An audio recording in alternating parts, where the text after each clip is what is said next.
민지는 서울 강남의 고급 호텔, 스타호텔에서 첫 출근을 하며 긴장된 마음을 감추지 못하고 있었다. 깔끔한 유니폼과 철저한 사전 교육 덕분에 민지는 바쁜 비즈니스맨부터 가족 단위의 여행객까지 다양한 고객들을 만족시키기 위해 최선을 다하고자 했다. 호텔 로비는 대리석 바닥과 현대적인 샹들리에 그리고 생동감 있는 꽃장식으로 고급스러움을 뽐내고 있었다. 민지가 접수대를 정리하며 손님들을 맞이할 준비를 하고 있을 때 해전문이 열리더니 전혀 다른 분위기의 한 남자가 들어왔다. 그는 야구 모자에 흰 티셔츠, 반바지와 슬리퍼를 신고 있었으며 낡은 배낭을 메고 있었다. 민지는 순간 여긴 고급 호텔인데 저런 옷차림이면 설마 라는 생각이 스쳐 지나갔다. 그러나 다음 손님을 맞이하기도 전에 그 남자는 바로 접수대로 걸어왔다. 안녕하세요. 혹시 빈 방이 있을까요? 그는 여유 있는 미소로 물었다.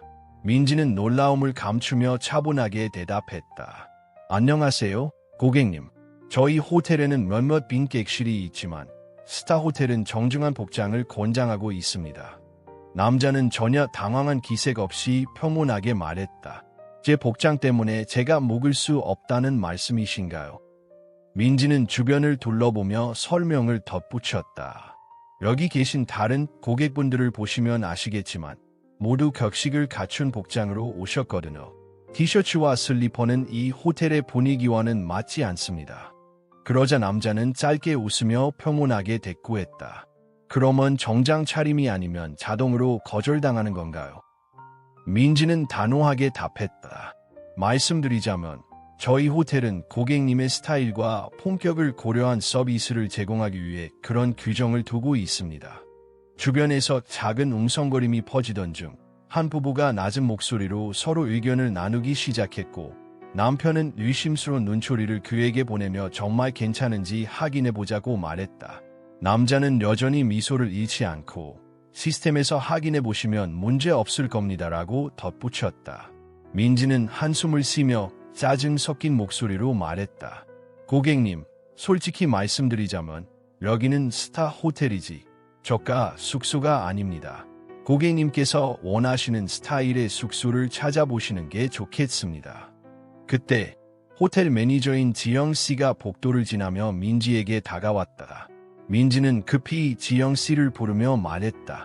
지영씨, 지금 당장 말씀 좀 나눌 수 있을까요? 지영씨는 민지를 조용한 회의실로 데려갔다. 표정은 심각했다. 무슨 일이야, 민지?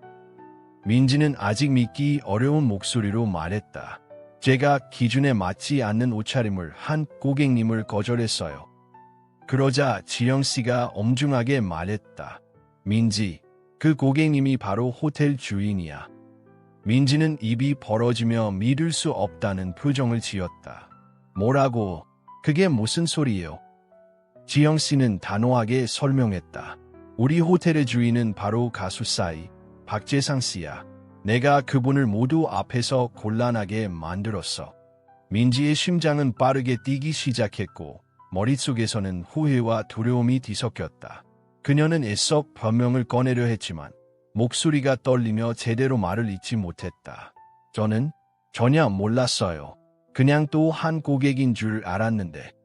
지영씨는 답답한 듯 말렸다. 더 이상 둘러대지 마. 너의 행동이 우리 호텔의 이미지에 큰 타격을 줄 수 있다는 걸 명심해. 시간도 없이 민지는 다시 로비로 나갔고 그곳에서 그녀는 접수대 옆에 서서 다른 고객과 담소를 나누고 있던 박재상 씨를 보게 되었다. 그가 평소와 다름없이 캐주얼한 복장으로 앉아 있었다는 사실에 민지는 등골이 오싹해졌다. 떨리는 목소리로 민지는 다가가 말했다. 박재상 씨, 오늘 일 때문에 정말 죄송합니다. 오해가 있었던 것 같아요. 박재상 씨는 고개를 살짝 끄덕이며 놀란 듯이 답했다. 오해?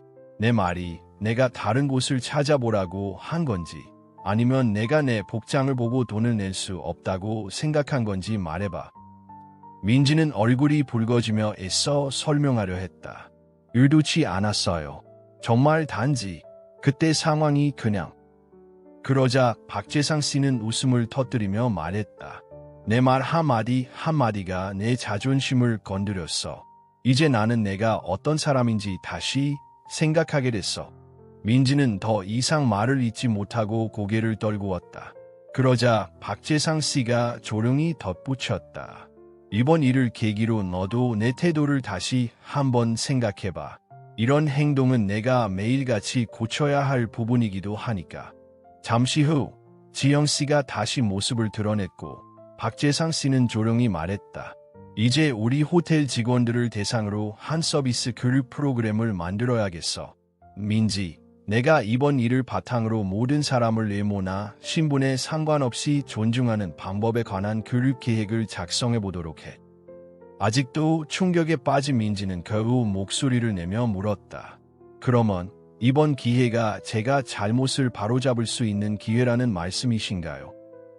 박재상 씨는 고개를 끄덕이며 단호하게 말했다. 맞아. 내가 이 책임을 제대로 수행하지 못하면 앞으로 너의 미래도 다시 생각해봐야 할 거야. 선택은 내 몫이야.